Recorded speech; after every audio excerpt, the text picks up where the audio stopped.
Yeah, yeah. Celebrate living. Celebrate it. Celebrate misery.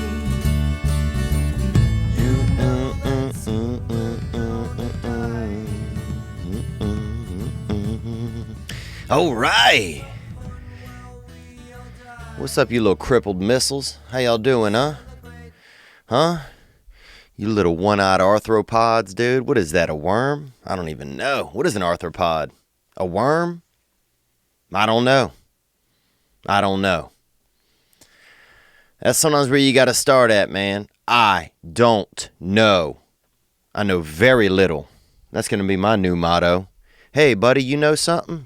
I don't. You know? Wish I did. You know? Knowledge is power. Knowledge is pressure as well, man. Having too much knowledge, that's pressure. You know? Not being open to new ideas, boy, you get stranded. You know? You can be between a rock and a hard place, and you just might be the rock. You ever think about that? Sometimes you find yourself between a rock and a hard place, and you're the rock. So sometimes you got to soften up and open your brain up to other people's ideas. I'm going to give you an idea right here. It is Monday, November 6th, 2017. And we are living on Earth here in this galaxy. And that's all we know. That's all I know today, man. That's all I'm running on. Thank you, guys. Happy November. Some people still want to think that, that it's not almost seasonal time. Well, go to a CVS, okay? Go to a dang CVS or a Rite Aid, Walgreens, okay? Go to a Dollar General and go to a 99-cent shop and see if you don't, you know what I'm saying, see if you don't see some accoutrements up there. See if you don't see a special turkey. You know, one of those, a papier-mâché turkey kit. You know, or some of those little cans of gravy. See if you don't see extra gravy at the ends of the aisle, stacks of canned gravy. See if you don't see them starting to push all of that pumpkin pie bubble gum, you know, and that, dried giblet, salad, walnut, raspberry things. You know what I'm talking about? Damn raisins. See if they don't start peddling all of that. It's because it's wintertime. It's the holidays, man. If somebody comes at you this week, bro, it's the holidays, all right? The only thing I'm doing for the next 16 or 17 days is planning how I'm going to eat my turkey. Am I going to have it fried? Am I going to have it frizzled, permed? You know, how do you like your turkeys? How do you like your turkey pieces? You want that dark, that white, that long neck? Would you like that turkey neck? I used to have a step uncle, and he used to suck on the turkey neck. He'd get that long strand of turkey neck meat, put it in his mouth, and then just slowly pull it out of his mouth and pretend it was a tongue. He would tell us it was a tongue when we were children. And it would look a little bit like a tongue. In fact, maybe it wasn't even turkey neck. It could have been turkey tongue or some kind of animal tongue. And he was pretending it was his tongue. And he was wild, and his daddy was wild. His daddy was named after one of the, what are those guys? Three Musketeers. His daddy was Mr. D'Artagnan. And his daddy would stay over, and I guess he was my step-grandfather, you know? And he was old, man. Mr. D'Artagnan was old. And he would let us put lotion on his legs at night in a non-sexual way. And it was pretty fun, you know? And that's back when, you know, it was rare that my brothers and sisters and I got together and did anything. And then Mr. D'Artagnan would let us put lotion on his legs at night sometimes. And it was pretty fun, I think, just because... And it wasn't sexual, man. And I know some people are like, that's gross, you know, that's, you know, y'all's being naughty with that old man, you know, or he's being naughty with y'all. It wasn't that. Okay, I knew people that were out there. I knew naughty makers, you know. I knew people out there that were sounding dirty horns in the distance, you know, and people e-jacking back there behind the birch trees and all of that, you know, and, you know, doing dirty stuff down by the big culverts and into the storm drains and everything, and into the recycling bin. They used to have a man that used to spray out into the recyclers in our neighborhood, and they caught him. Actually, a couple of dogs caught him, and then the police caught him. But Mr. D'Artagnan wasn't like that. He just, old man, obsessed with putting lotion on. Constantly had lotion. Dude, you could barely, if you tried to shake his hand, your hand would slip right off of his. That's how, that man was greased up. And I think he probably used other types of lubricants, random lubricants, or anything around the house.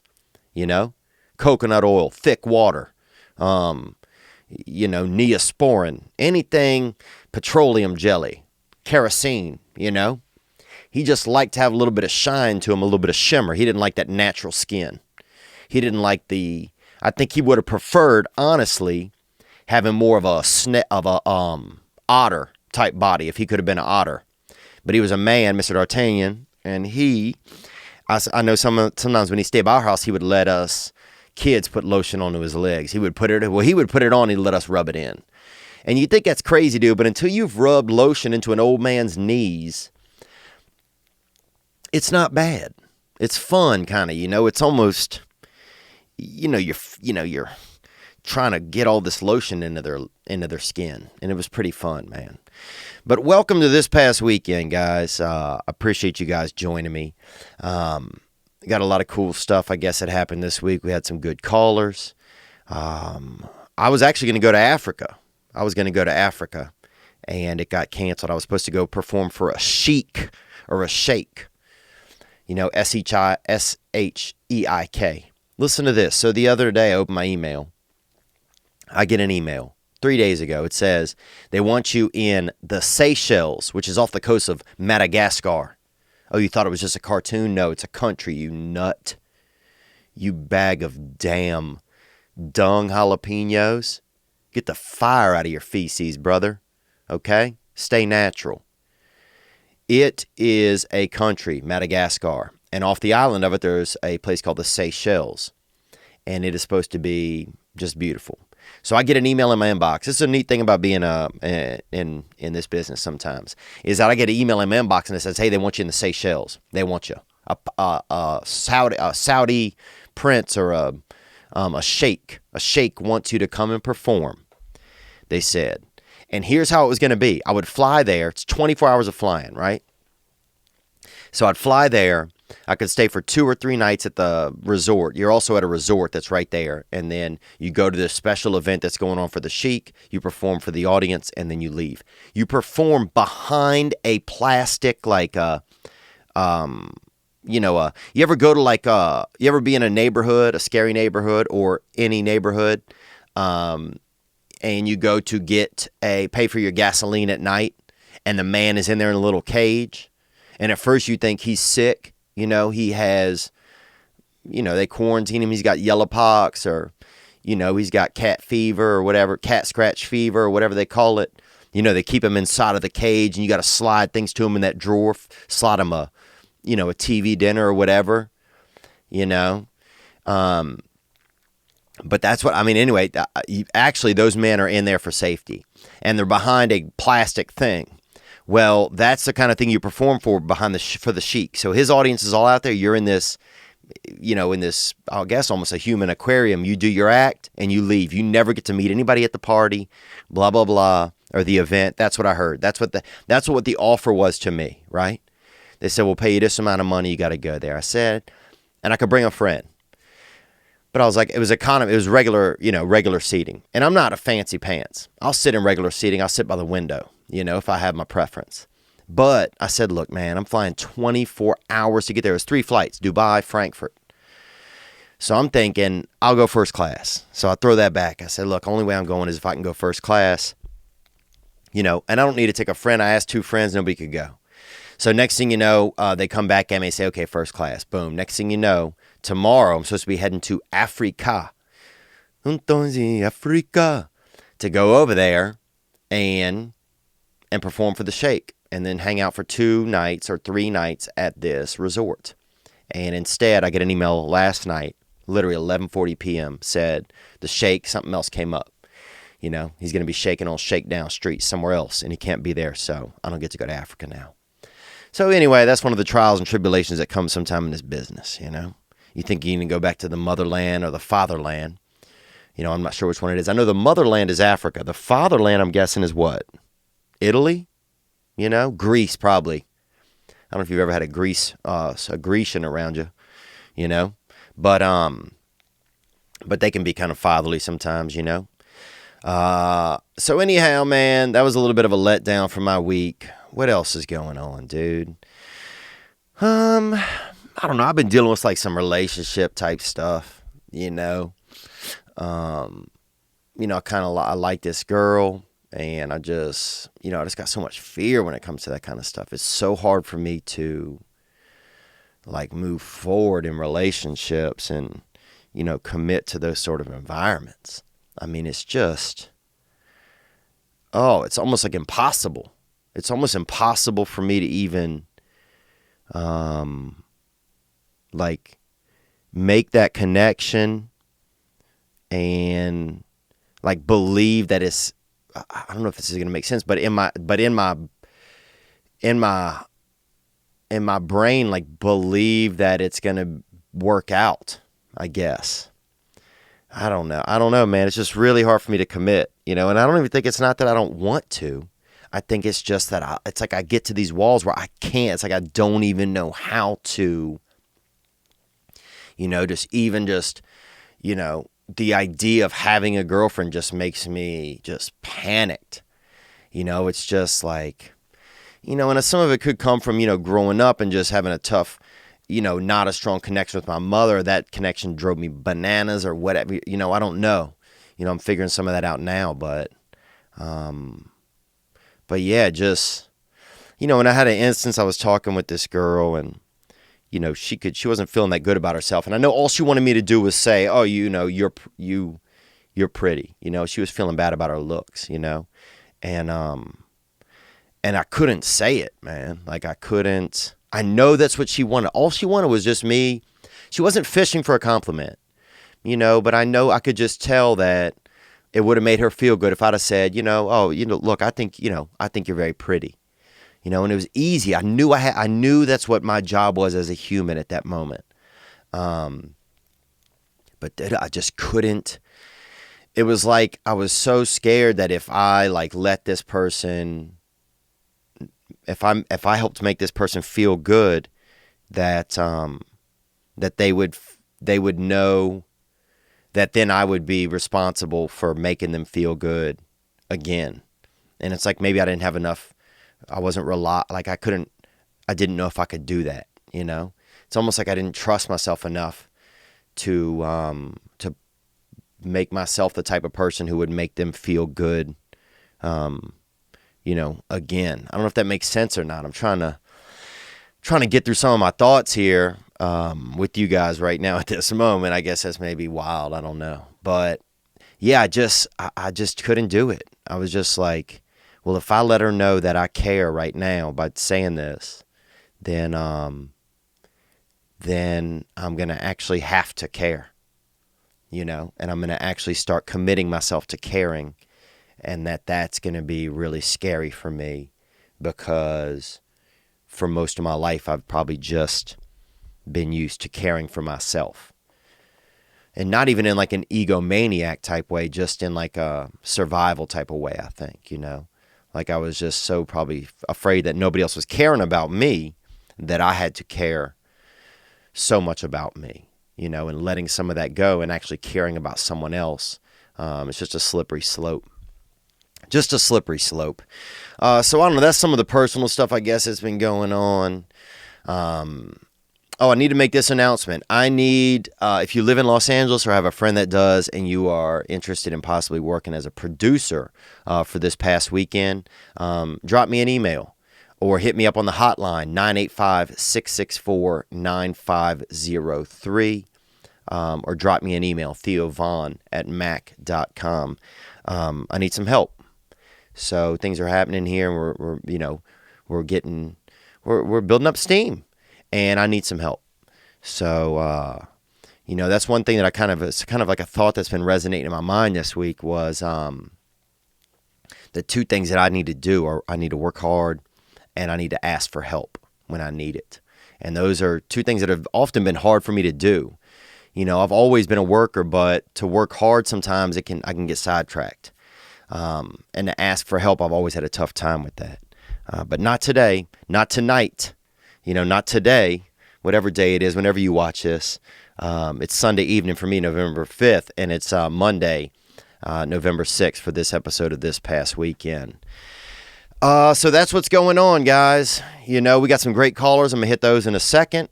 I also want to let you know that you can check out the patreon.com/Theo Von for extended footage from this week.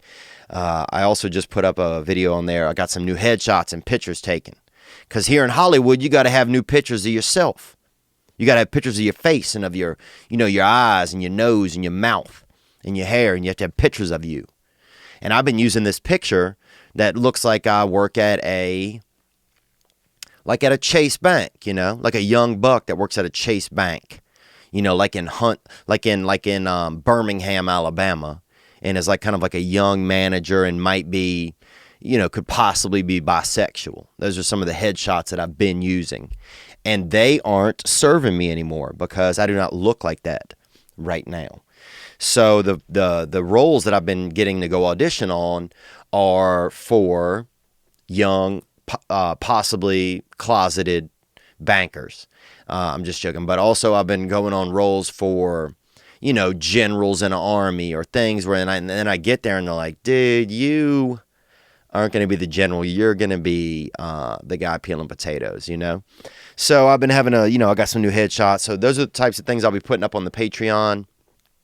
And plus extended footage from today's episode. I'll have new extended footage every other week. But you can check that out, patreon.com/Theo Von. And I want to thank you to all the Patreon supporters. They've helped us to get this new camera. We got some new lighting coming in. And they're going to help us to get to this producer that we have as well. This new producer. And we got our charter sponsor, and that is Gray Block Pizza.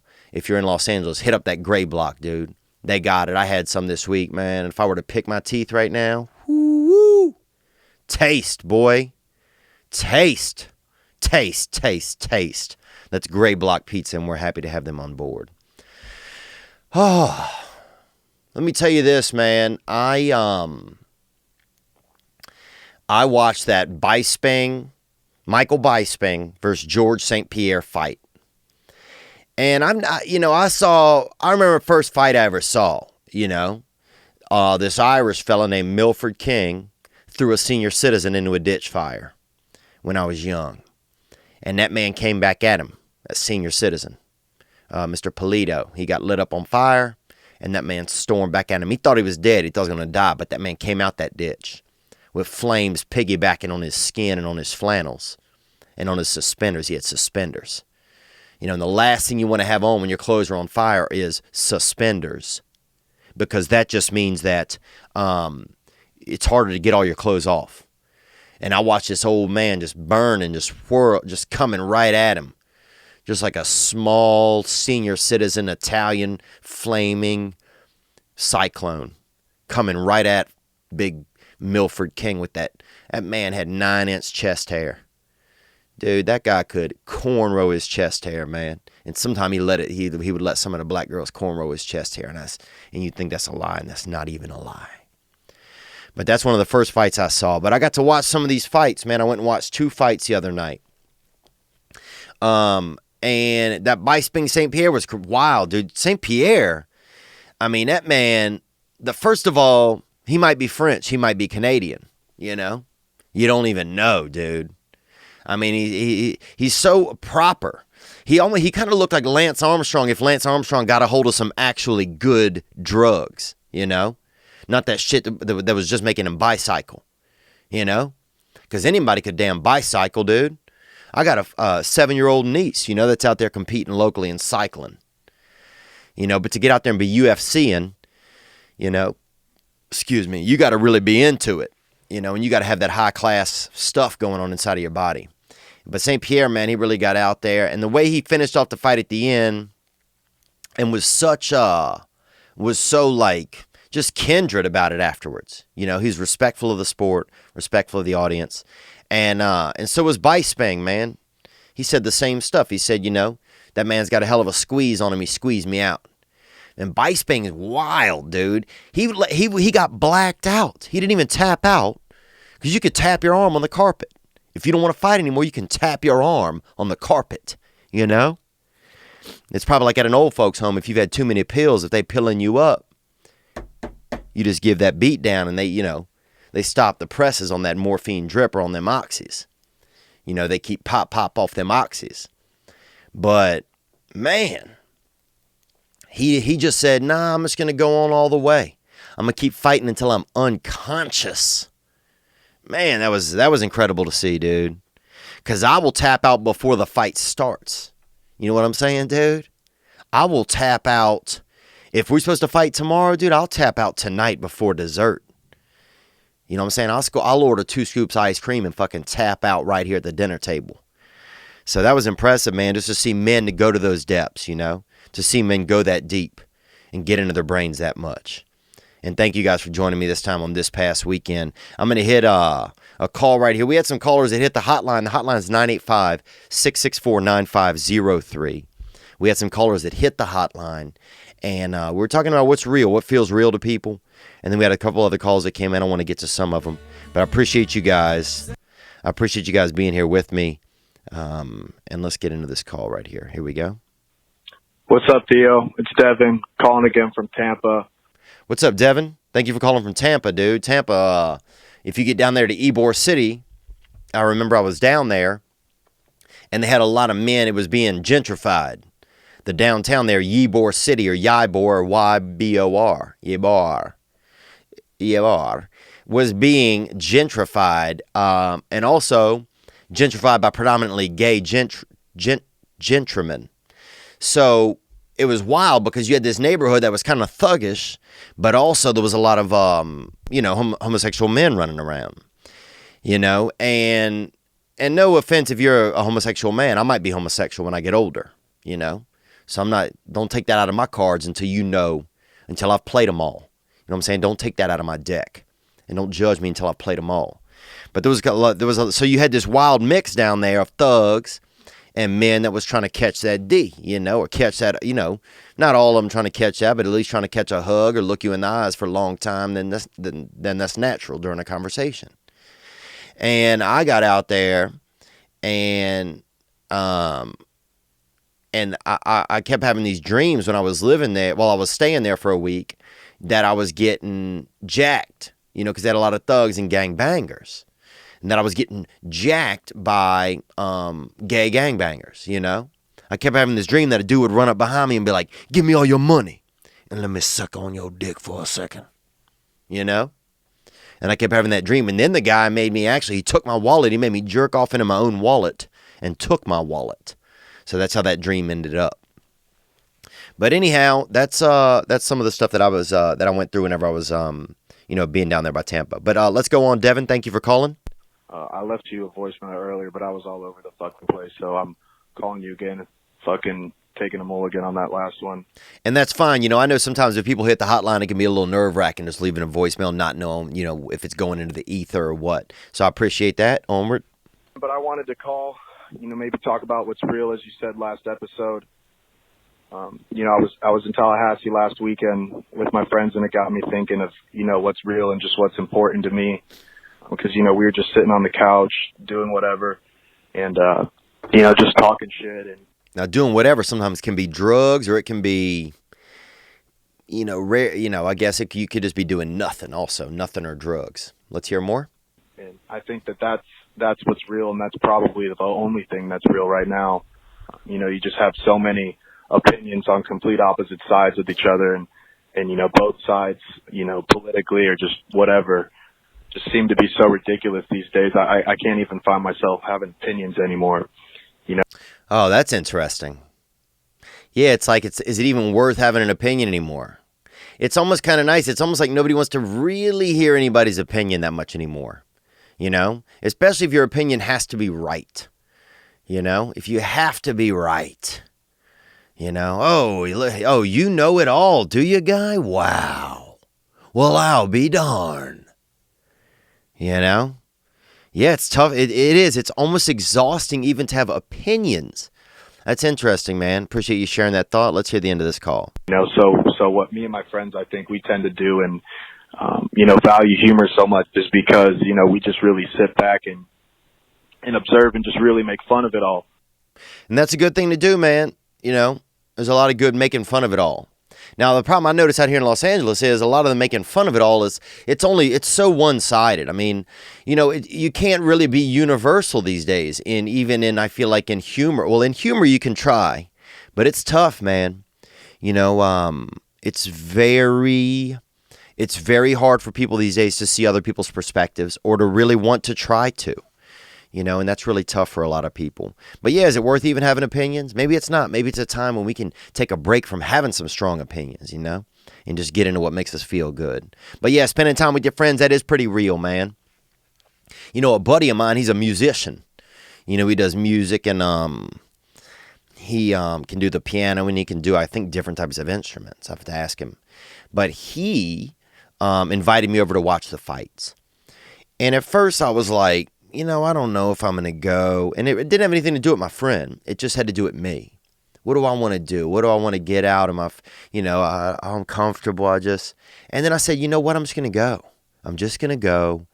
And the second I get somewhere, I have a good time, usually, unless it's an uncomfortable environment, like a freelance gun range or a damn, a birthday party for a 1-year-old. That shit is ridiculous, dude. If I'm one, and you see somebody throw me a birthday party, dude, bro, you could throw darts at everybody at that thing. Strong darts, pointy ones, big ones you have to throw with 2 hands. Because I don't want somebody throwing me a damn birthday party when I'm 1. Weird story, though. I did go to a birthday party for a 1-year-old before I had this point of view at Perry Farrell's house, who was the lead singer of Jane's Addiction, and that was interesting. But thank you for that call, man. Thank you for that call. I don't even know what my train of thought was right there. What were we thinking about? Let's hear a little bit more. Here we go. Hey, Theo, what's going on, man? This is Pete from Pennsylvania. Pennsylvania Pete! What's up, brother? How you feeling? You feeling good? Thank you for calling. Let's hear some more. I love the podcast, dude. It's awesome. Very real. You seem like a super cool guy. And I was just wondering about the internet in general and internet addiction, because I feel like my default state is to go home and I just get on the computer. I get on the internet and I'm so sick of it. It's just like a default. I'm not improving. I got so many things that I want to do. And, I want to go out, talk to people, go learn the guitar, go train. Yeah, it's funny, man. I found myself recently doing that on just with my phone. I noticed 2 things. 1, I'll go to my phone, and then 2, I will, there's a couple of specific things that I'll get on, Instagrams or Twitters, or texting. And the most frustrating part is the new iPhone update or whatever. Dude, that makes everything takes an extra 5 seconds because it's slow. It's slow. It's not working accurate. It's like my phone got damn, mental disorder. It's almost like asking a dumb friend for something every time you want to use it. It's like it's got to check its pockets every time I ask him, to borrow. Every time I ask his phone to borrow $1, it's got to check its pockets. Where you should just hit me with that buck. But yeah, I feel you, man. It's a crazy addiction. Let's hear a few more of your thoughts on this. But it's hard to find the time to do anything if all you do, you get home from work and you just go on the computer. So I'm thinking of totally getting rid of it. But yeah, let me know. Maybe I'll throw it out the window or something. Well, look, man, that's a real thing, man, But that's a crazy. If you throw it out the window, can you imagine? Man, even the feeling I get when I don't have my phone, when I'm not sure where it is, it's unbelievable. And it's crazy to think that other things are illegal, but that having a phone is not. It's not deemed like an addictive. Like you can't have cocaine because it's addictive, because it's bad for you. But a phone, we can have it. There's so much business tied to it. There's no way they would ever keep it away, And we would probably be uproarious. A lot of us would be at first, but I bet, man, 2 weeks after being, separated from those things, we would go back to, I mean, that's the thing. Young people, these kids, they don't have any idea what it was like to just be a person. To use your imagination every time you wanted to think of something or to see something. Like, that's the number one thing I feel like we're killing off is our imagination. Like, how is imagination supposed to survive, through time, like genetically, in the face of technology? I don't see how it can. I mean, I was talking to my niece, and she's 7 or 8. Hell, she might be 9, dude. I'm kind of a mid-range uncle. And I wonder, I was asking her about, I said, use your imagination. She's like, what is that? She's like, is that on the phone? And it just blew my mind. She thought it was an app. And it's just like, then what? When imagination is dead, man, we're locked. We're locked into advancement that's based only in, it would seem like in hardware then, only in what is tangible, very tangible. Like, I don't want to say just in technology, but I don't know, imagination used to be the thing that was the thing that kept me alive the most, was that I could escape my reality by having an imagination. And I just worry that if kids don't have that in the future, then what is that? If that doesn't evolve with us as humans, then what does it look like?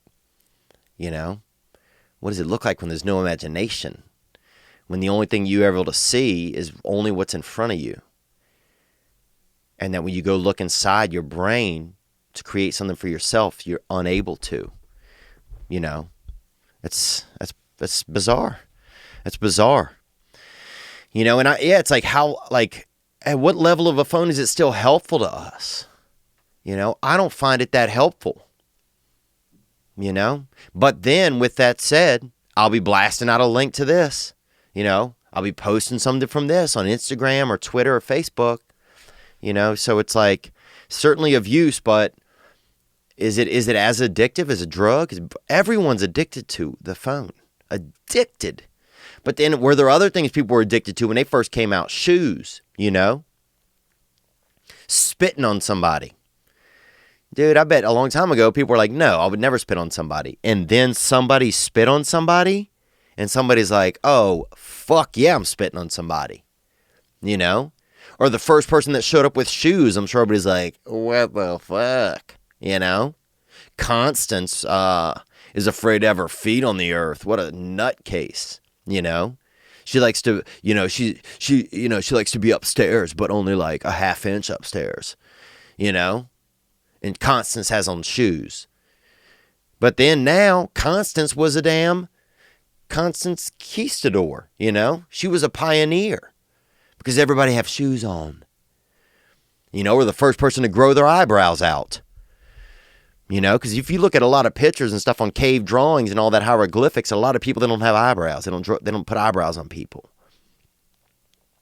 So I know there's not a lot of science out there to back it up, but I don't think eyebrows were always the most popular, facial follicle haberdashery going on. They're really just mustaches for your eyes. That's all they are. And I think there was probably somebody came along, that first day, a guy who'd been living out on his own for a little bit, maybe ate some plants that made him feel kind of, erotic. And he got wild. And he came in with that good. And that's how I think that, having eyebrows really took over. Was some dude, got shroomed out and, for probably like a month.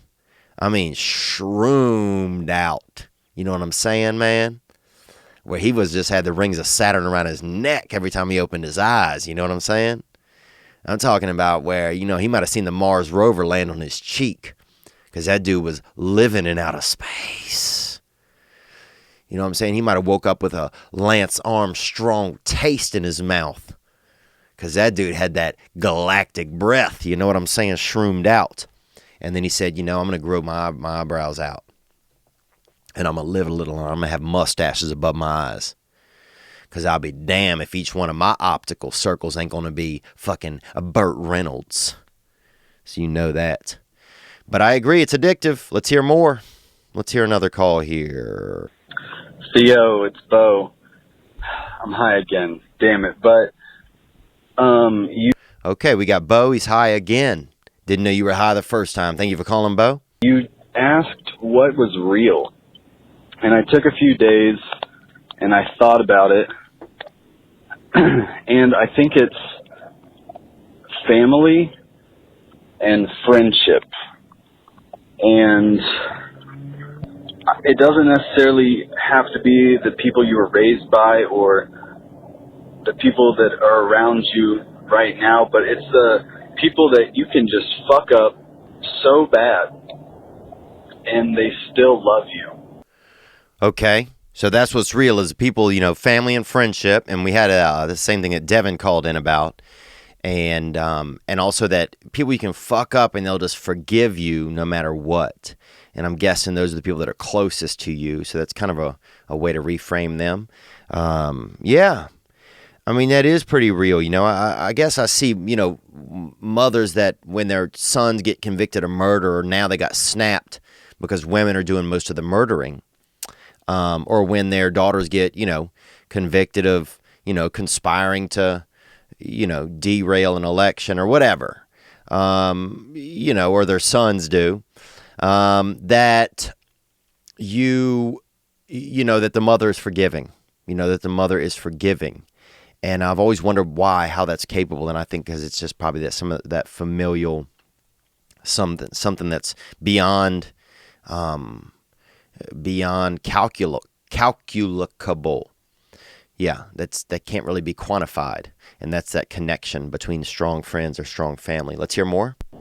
At times whenever you don't even love yourself, I think that is the only thing that's real. Maybe not the only thing. That's probably, everything. But to me, I don't know. I'm kind of losing track of where I'm going right now because I just smoked a dab and I'm pretty high. All right. Okay. Well, I mean, there you go. There you go. Look, I appreciate the honesty. You were high when you called a different time and you were high when you called this time, man. But I respect that. Dude, that's brave to be high and call in. That's brave, man. That's cool. I respect that, dude, for you to have that, because when I would get high, I'd be afraid to do anything, man. I'd be afraid to do anything except try to touch a little bit of crotch on it, around a local crotch, or maybe, and even that sometimes I'd be scared, You ever have a girl come over and you're real high and they start looking like a gremlin or something? And you start being afraid they're going to suck all the blood out of your body? But yeah, I appreciate that call. It reminds me, man, I saw Buzz Aldrin this week. I saw Buzz Aldrin. If you're not familiar with Buzz Aldrin, he is a human man who was on the moon. Think about the moon. Go outside. Look at the moon. Guess who's been up there? Buzz Aldrin. I met Buzz Aldrin, dude. I shook his hand, dude. I shook his damn moon paw. That's what I call it. And it was beautiful, dude. And it was truly beautiful. And Buzz Aldrin, you almost get a buzz off of Buzz Aldrin, Because some people, you get high off them. You get around them, you get that hit. You get that hit off of their vibe. And next thing you know, what I'm saying, you're a living Thanksgiving, You got that energy going through you, You got them turkeys clucking down in your ducats. You know what I'm saying? And that's what happened with Buzz Aldrin. He gives you that vibe. And so then as soon as I got home, I went and read up all about the moon, And the moon is basically just this that's just Earth's little side piece, And this is a unique fact about when Buzz and Neil landed on the moon. They placed the American flag, right? They put it in the ground. Very a stoic moment, very exciting. America first, we got here. And then they got back in the shuttle and they pressed whatever buttons, closed everything up, shut down shop, closed the moon roof at that point, and took off back to Earth. But whenever they pressed the thrusters or whatever, the propulsion from the jets to get them back off of the moon's surface knocked down the flag. So literally, as they're flying, they're looking out the window and the fucking flag fell down. And they're like, what, fuck? And that's it. And they couldn't go back. There's no way to turn around. So if you want to know sometime what it's like to just live in that, sometimes everything's not perfect. Not even for Buzz Aldrin or Neil Armstrong. Sometimes you go to the moon and you have a plan of how it's going to be, and it's not. And I'll be honest, that's how I felt starting the podcast today, dude. I didn't have a fucking plan. But sometimes you don't have a plan. You got to go anyway. So that's what we're doing. But I met Buzz Aldrin, dude. And I remember meeting him. And will he remember meeting me? I doubt that. Let's hear another call. What's up, man? I called him last week, but there's this thing going on. We have a family friend in our community, in the Indian community, and this dude he's a millionaire. He owns a bunch of businesses. Okay, you have a family friend. It's an Indian community, Native American Indian, it sounds like, and he owns a bunch of businesses. So you have a successful Native American man who lives in your community. Let's take it forward. And he's really good.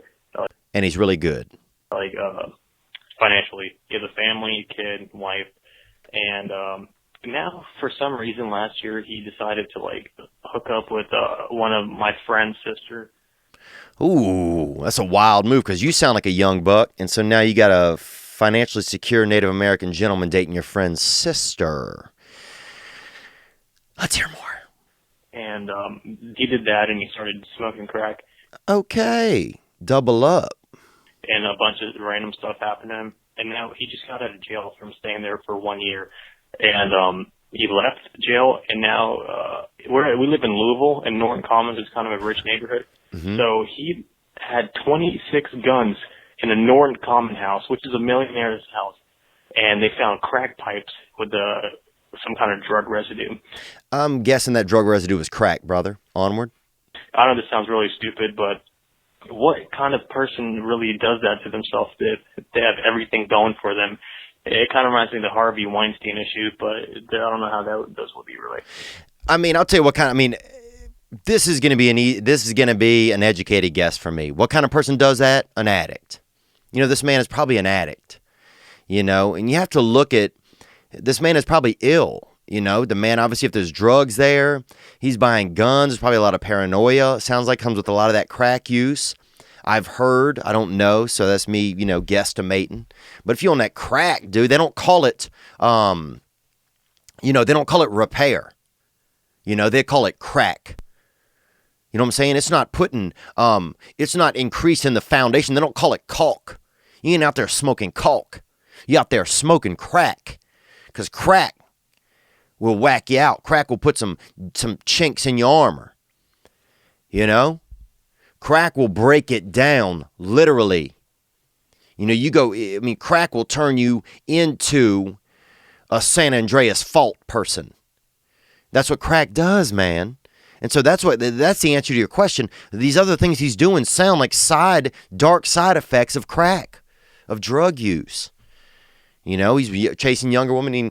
The chasing younger women thing, that can happen. There's something in a man where you can't always kill that off. You can't, even when you get married and fall in love, you sometimes can't escape that.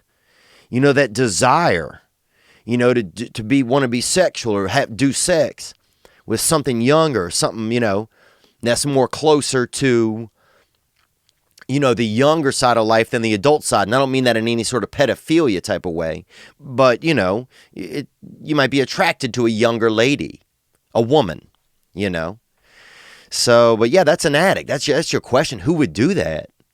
And I don't know if you're calling us to kind of tattle on this dude or what, and it's okay. I guess you just, and a lot, that's addiction. And it's the same thing with Harvey Weinstein. He got addicted to whatever was going on. Sure, he had some dirty behaviors, and he, was living in, this dude was breakdancing on the,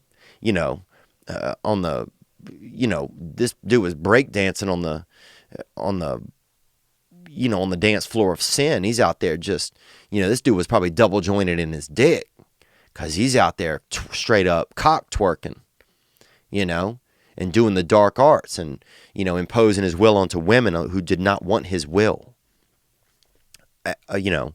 is what he's been accused of. And but after a while, there's a sickness there. You get used to whatever you get used to it. And it's addiction. And at some points, you have to have some empathy. It's sick to see somebody do something, but it's also sad to see them be sick, And I think that's probably what you got in the neighborhood, man. You got a crack artist around you, So if you want to, lace his pipe with a little bit of caulk, now you're talking business. So I think that's what you should look into, brother. But God bless you. Thank you for calling. All right, guys, we're going to get to some more calls in just a moment. But before we do, I want to have Ari Maness has just arrived, and we're going to have him in studio here in just a second. I just want to get a catch up with what's going on in his weird world. So we'll be right back with Ari Maness. This past weekend. Yeah, man, maybe having him on as a sidekick for segments might be a good idea, because it is important for us to have you. It feels good, but it feels like it's us and you. I think that's why a lot of people open up the way that they do. They just want you. Well, I don't think that's what they want, but it seems like they don't want me. Well, what did the gentleman say? He said he wanted me just in a little baby doses, baby pieces, microdose of Ari. Dab. Yeah, they want a dab. They don't want a joint. Sometimes that's how it starts. Yeah. Sometimes it starts with a dab, and then they go for the joint later. That's true, and that could happen, man. Yeah. But I want to say I'm happy to have you in today, man. Thank you for coming by. Thanks for having me. It's always good to be here in the Theo Von studio. Yep, that's Ari Maness, guys, is joining us today. We've had Ari on. Man, I haven't been on probably in 4 or 5 weeks. Yeah. And last we checked, you had taken a girl. You were the girlfriend. You guys had just visited I don't want to call it didn't seem like a honeymoon getaway, but a weekend trip down to down to those vaginal swap meets down there in Mexico, down to the prostitution houses. Yeah, the brothel in Tijuana. That was a fun night. But since then, we have unfortunately broken up, me and the girlfriend. Oh, really? Yeah. Okay, and what was the cause of that, do you feel like? I feel like this might be a long, boring story, but I'll just tell you it. Okay. You tell me what you think. But I loaned her some money to fix her car. Ooh. I don't make a lot of money. Right. By the way, I'm not rolling by any means, but she needed a car, and I didn't want to give her rides to work. I got over that after a day, so we need to get your car fixed. Okay. So I loaned her almost $700. Right. This was a few weeks ago. The first of the month comes around. Mm-hmm. I send her a text because I'm paying the rent that we both live in, the rent to our apartment. Mm-hmm. And I said, hey, just checking in on that money because I'm paying the rent right now, so I'm just seeing if you had it. She said, oh, I don't have it yet. I said, okay, for sure. She said, are you mad? I said, no, I'm just really broke. Okay. And she said, well, you should consider getting a second job. Wow.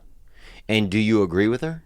I mean, the thing is, first off, if I want a second job or not, that's up to me. Right. But secondly, maybe I wouldn't need a second job if you give me the money back that you owe me.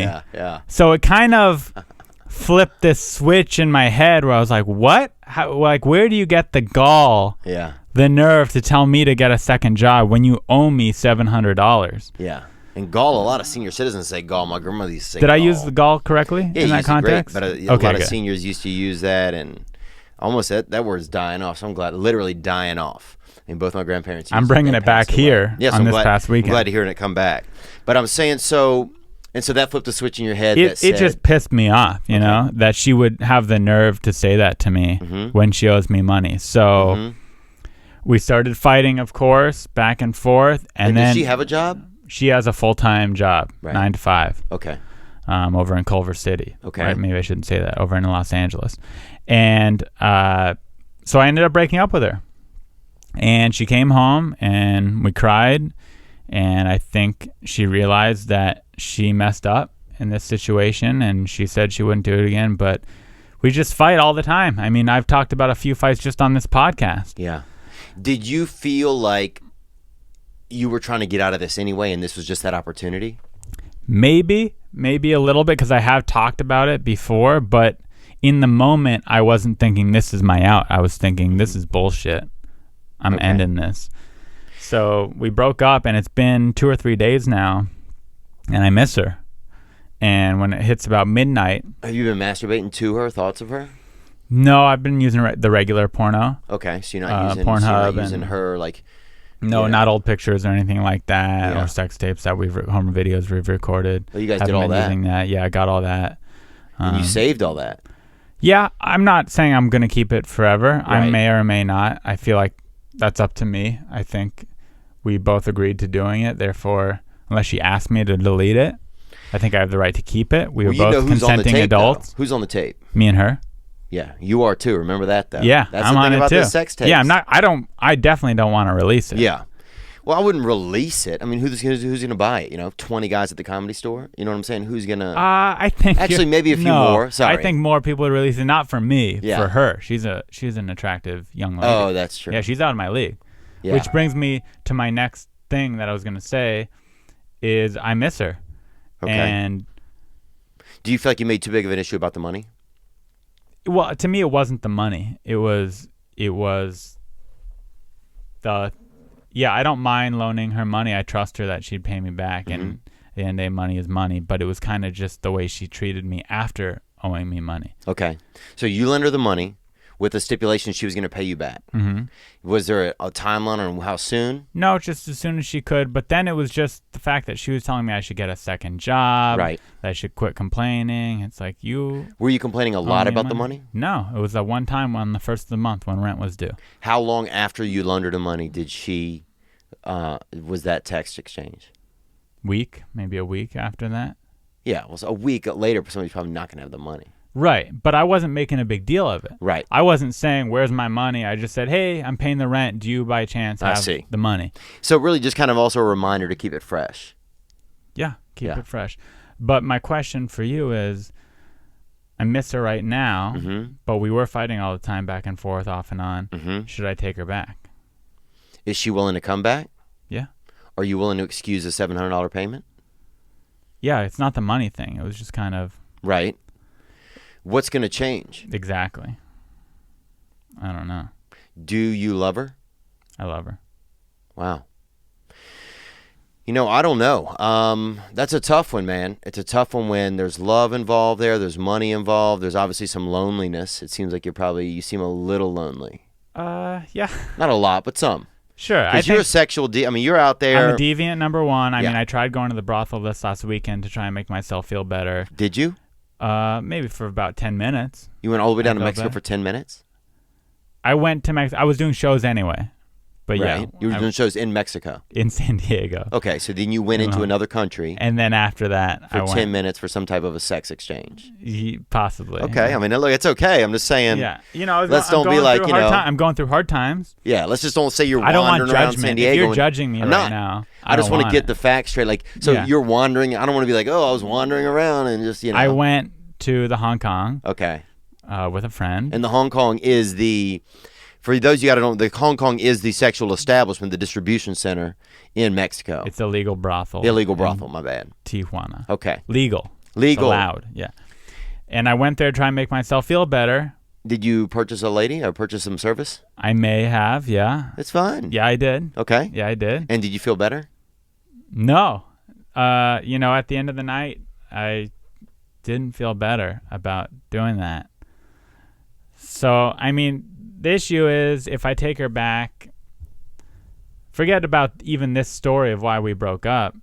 We fight all the time. Maybe this relationship isn't meant to be. Maybe it is. I don't know. I'm conflicted right now. I miss her, but maybe it's just because I'm lonely and maybe I need to move on. Yeah. It's a tough one, man. I'm not in a relationship right now, but I'm sure that a lot of our listeners are, so I'm going to turn this one over to you guys. If you guys have thoughts or advice, is that cool with you? Yeah. Okay. I want to see what people think, man, because you're already kind of polarizing a lot of people that don't enjoy you being here. And there's a lot of people that do. And but I thought it would be neat to have Ari on and come and share about some stuff that's going on. I do appreciate you sharing, man. I know that this relationship's been a crazy thing. I mean, this is a girl he met after 3 weeks. They moved in together and have been making love and living together. Ari has a snake and a gun. You're a gun owner and a I have a owner. 12-gauge shotgun. I have a pet rose hair tarantula and a western hognose snake. So this is the kind of man that you're dealing with, and but yeah, I'm sure a lot of our callers out there, a lot of our listeners will have an idea. Is that just a relationship? You figure it out, you deal with it. How does that go? If you have any thoughts, hit the hotline 985-664-9503. I'm going to get back to a couple more of you guys' calls.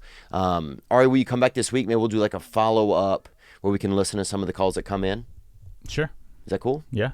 Yeah, man, I'm sorry you're going through this kind of stuff. Yeah, it's tough, man.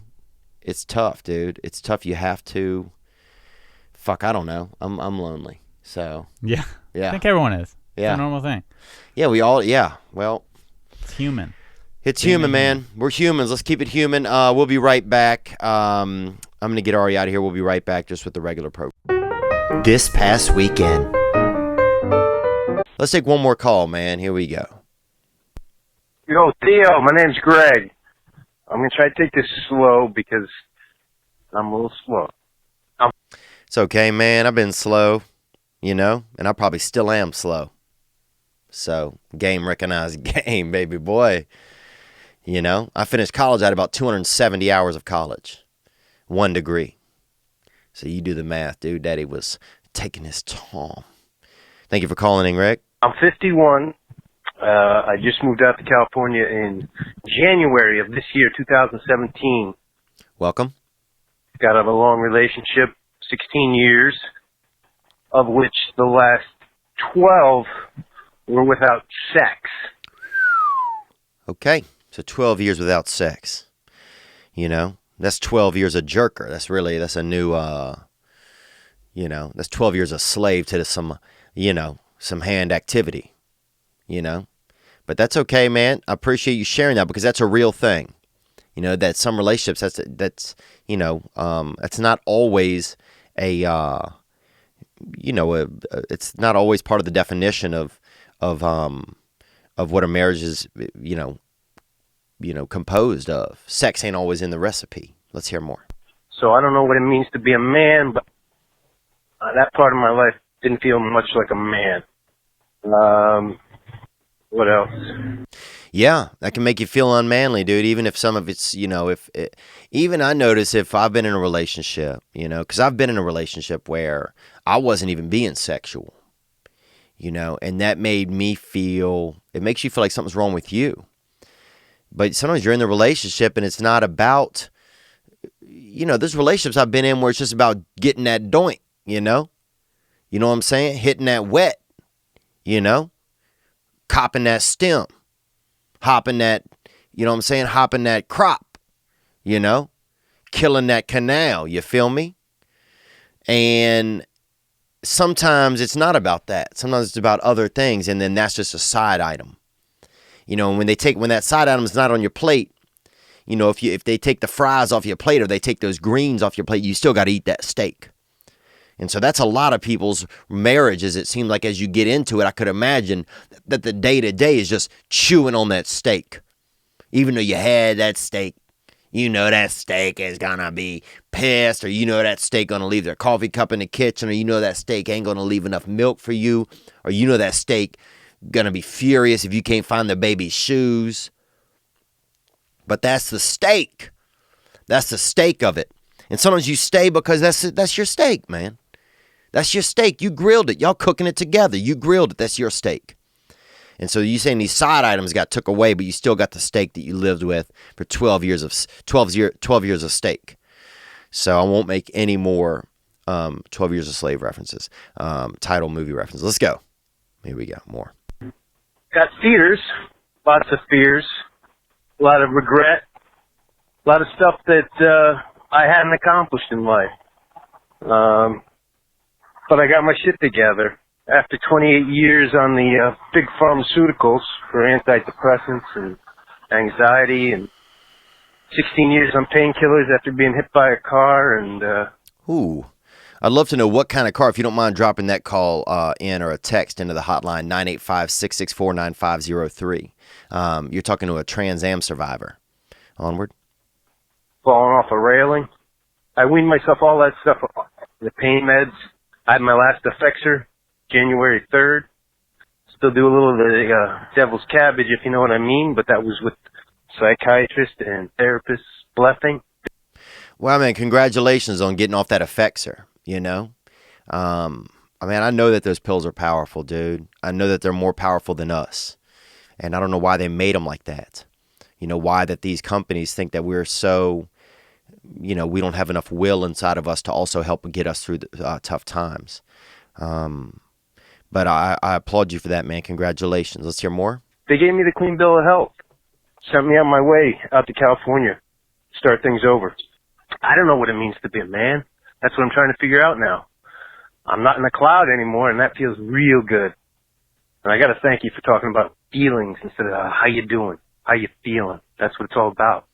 I'm feeling good. I cry a lot, cry at good stuff. I like nature, man. I'm doing the yoga. I'm at the park in Long Beach doing yoga on the bluff 6 days a week. Dang. I went from 240 to 160.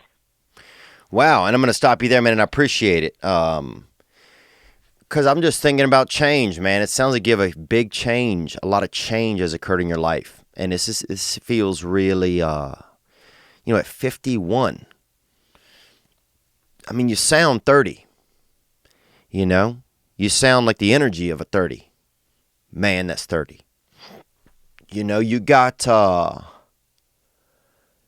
you know, just to be able to hear that we can change at 51 is that's exciting. You know, that sounds inspirational. Because I know it's harder sometimes as we get older. You know, it's harder we get set in our ways. But one of the biggest lies I ever heard was that a leopard can't change his spots. I don't believe that, man. I don't believe that for a second. I don't believe that whatever you're in or whatever you're stuck in, that it can't be changed. And that's why I love this call, man. I love it. I appreciate you calling because we need to hear this. You know, whatever it is we're stuck in.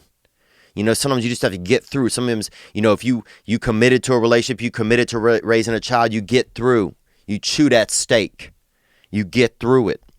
But you can change it if things need to be changed or tidied up, you know. You know, and we try not to waste our time. You know, we try not to stay on the things that are going to derail us. You know, the pills, the antidepressants you brought up. I'm on the antidepressants, man. I'm afraid to get off. That's crazy because I don't know if I am, you know. I mean, I know I've suffered from depression, but I don't know if I always will. But now I'm addicted to the pills. I'm afraid to stop taking them. That's crazy, man. You know? You know, we got people who are addicted to our phones. You know? But we also have people who are addicted to realizing what's real out there. You know? The friends, the family, the thing that makes us feel good. You know, hearing somebody else's voice. And not giving in to what it becomes habitual. You know, that internet, it's just habitual. You know? The things that are habitual. You know, sitting there when your wife's watching a TV show, even though she's just watching TV, if you're just sitting on your computer, that's even more isolational, really. I find. When you can sit there with your wife and also watch the show together, you know, do the Jeopardy and see who gets more right, or do the Wheel of Fortune. And it's little things like that, you know, that are real. And sure, I think that's kind of a good thing to do these days if you can find that common balance. If you can't get completely unhinged, you know, disconnected, can you find a common balance? You know, can you find enough of a balance where you get a, you know, maybe there's still some technology involved, there's still something involved, but at least you guys are both involved, you know? I mean, I think that's the goal these days, is to have a comfortable balance. Don't get too, you know, back off of these things that can be addictive. You know, you got to tell the kids no, to put down that mind sweep. You know, to put down that whatever it is, warrior wizard or whatever it is, cat taffany or whatever it is, cat craft. Because the kids will do that. You know, and you got to give them a frisbee, teach them what a frisbee is. You know, my nephew thought a frisbee is just something the dog eat out of. What the fuck? No, that's an instrument for joy. That's something you throw and your little brother goes and gets, and if he doesn't go get it for you, then you beat his ass. You know? That's what it was, dude. That was a get your ass beat disc. That's what it was around my house. So sometimes you got to get these kids off this mine sweep. Give them a frisbee, put them in the yard. It's hot out there. Well, guess what? It's hot as hell if you don't live here anymore. And I'll kick your ass out if you ain't willing to play in the yard. But I want to thank you guys, man, for just calling in about the thoughts from last week. I've had some couple calls about addiction and stuff like that, and I want to drop those in.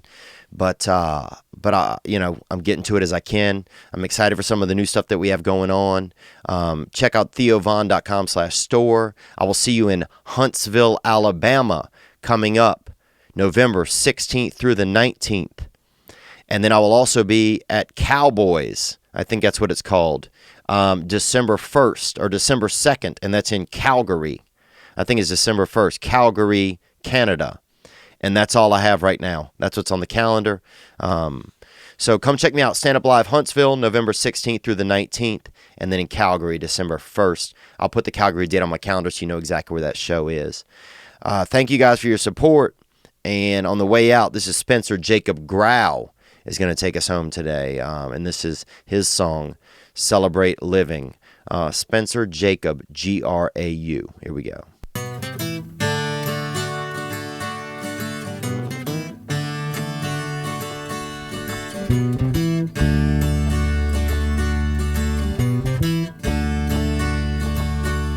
Celebrate living, celebrate misery. You know that soon we're gonna die. Let's have some fun while we all die. You guys be good, man. Take care of yourselves. You probably deserve it, man. Thank you guys. I'll talk to you soon.